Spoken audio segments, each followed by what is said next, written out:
Have you ever wondered why some nations seem to avoid conflict with each other, while others are constantly at odds, even if they share similar internal political systems? It is a fascinating puzzle at the heart of international relations. In democratic peace theory, or DPT, the difference between dyadic peace and monadic peace clarifies this very question. Dyadic peace refers to the observation that two democracies rarely, if ever, fight wars against each other. Monadic peace, on the other hand, considers whether individual democracies are inherently more peaceful in general, regardless of the type of regime they interact with. The core mechanism explaining dyadic peace is often rooted in shared democratic norms and institutions. Democracies tend to resolve disputes peacefully because their leaders are accountable to their citizens, who bear the costs of war. Furthermore, shared democratic values foster mutual trust and understanding, making conflict less likely. This creates a zone of peace among democracies. In contrast, monadic peace suggests that a democracy itself is less prone to war, period. However, empirical evidence largely shows that democracies are quite willing to fight non-democracies. They are not universally peaceful. Their peacefulness is largely conditional on the regime type of their counterpart.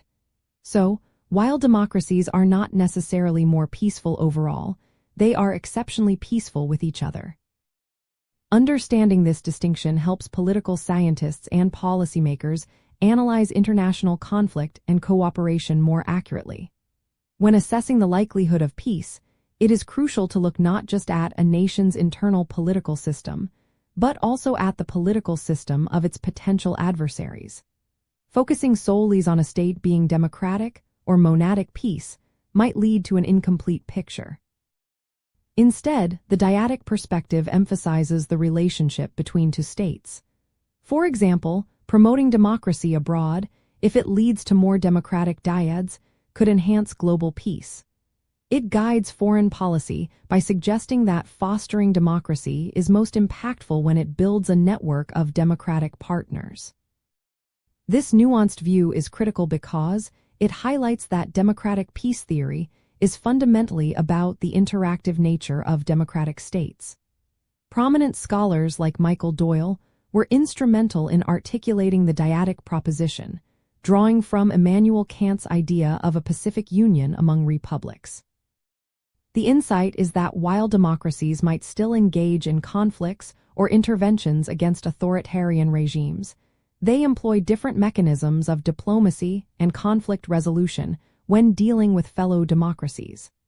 This is sometimes termed the separate peace among democracies, emphasizing the distinct nature of their interactions. Ultimately, recognizing the difference between dyadic and monadic peace allows us to appreciate the specific conditions under which democracies foster peace. It underscores that while democratic states are not pacifists, their shared liberal democratic characteristics create a robust barrier to conflict with each other, offering a powerful framework for understanding patterns of war and peace in the international system.